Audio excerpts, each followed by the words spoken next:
আসসালামু আলাইকুম, স্বাগত সবাইকে আজকের পর্বে। খুবই মজাদার সহজ একটা নাস্তার রেসিপি দেখার জন্য। আর এটা সকাল কিংবা বিকালের নাস্তার জন্য ঝটপট বানিয়ে নিতে পারবেন।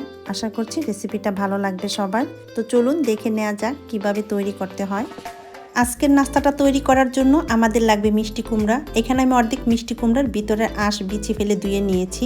এখন এই মিষ্টি কুমড়ার উপরের খোসা ছাড়িয়ে ছোট ছোট টুকরো করে কেটে নিতে হবে।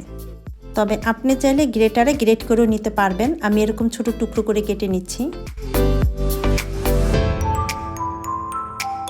তো মিষ্টি কুমড়াটা কাটা হয়ে গেছে। তারপর এটাকে সিদ্ধ করার জন্য হাঁড়িতে দিয়ে নিয়েছি। এখন এর মধ্যে দিয়ে দিচ্ছি 1 কাপ পানি।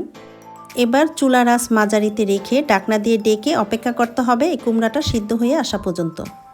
তো মিষ্টি কুমড়াটা প্রায় সিদ্ধ হয়ে গেছে। আর নেড়ে ছেড়ে পানিটাকে খুব ভালো করে শুকিয়ে নিতে হবে, যাতে এর মধ্যে কোনো পানির ভাব না থাকে। তো মিষ্টি কুমড়োটা সিদ্ধ হয়ে গেছে। এখন এটাকে চুলা থেকে নামিয়ে কিছুটা ঠান্ডা করে নিতে হবে।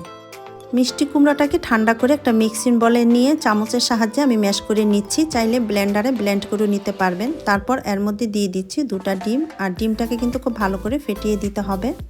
মিষ্টি কুমড়ার সাথে ডিমটাকে একটু নেড়ে চেড়ে মিশিয়ে 1/3 কাপ দিয়ে দিচ্ছি কনডেন্স মিল্ক। দিচ্ছি স্বাদ মতো কিছুটা লবণ। কয়েক ফোঁটা দিয়ে দিচ্ছি ভ্যানিলা এসেন্স। নারকেল কোড়ানো দিয়ে দিচ্ছি 2 টেবিল চামচ। এখানে আমি প্যাকেটের ড্রাই নারকেল ব্যবহার করছি, আপনি এখানে ফ্রেশ নারকেলও ব্যবহার করতে পারবেন। গুঁড়া দুধ দিয়ে দিচ্ছি 2 টেবিল চামচ। এখন এই সব কিছু নেড়ে চেড়ে ভালো করে একটু মিশিয়ে এর মধ্যে দিয়ে দিচ্ছি 2 টেবিল চামচ ময়দা। এবার সব কিছুর সাথে ময়দাটাকে একটু নেড়ে চেড়ে মিশিয়ে নিচ্ছি। তো মিশ্রণটা তৈরি হয়ে গেছে। এখন এটাকে রেখে দিব 10 মিনিটের জন্য। 10 মিনিট পর চুলায় একটি প্যান বসিয়ে এর মধ্যে দিয়ে দিচ্ছি 1 চা চামচ রেগুলার রান্নার তেল। এখানে কিন্তু তেলের পরিবর্তে বাটার অথবা ঘিও ব্যবহার করতে পারবেন। তেলটাকে প্যানের চারপাশে একটু ছড়িয়ে এবার এর মধ্যে দিয়ে দিচ্ছি তৈরি করে রাখা মিশ্রণটা। তারপরে প্যানের চারপাশে এইভাবে সমান করে দিতে হবে, যাতে কোনো ফাঁকা না থাকে।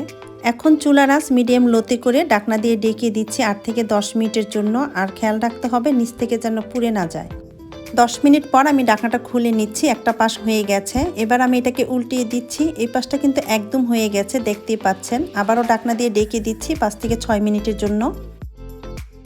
5-6 মিনিট পর আমাদের নাস্তাটা একদম রেডি হয়ে গেছে পরিবেশন করার জন্য। এখন আমি এটাকে চুলা থেকে নামিয়ে নিচ্ছি। এইভাবেই অল্প সময়ে সকাল কিংবা বিকালের জন্য এই নাস্তাটা বানিয়ে নিতে পারেন। অন্য যে কোনো নাস্তা থেকে এই নাস্তাটা খেতে কিন্তু দারুণ মজার। আশা করছি আমার আজকের এই নাস্তার রেসিপিটা আপনাদের ভালো লেগেছে।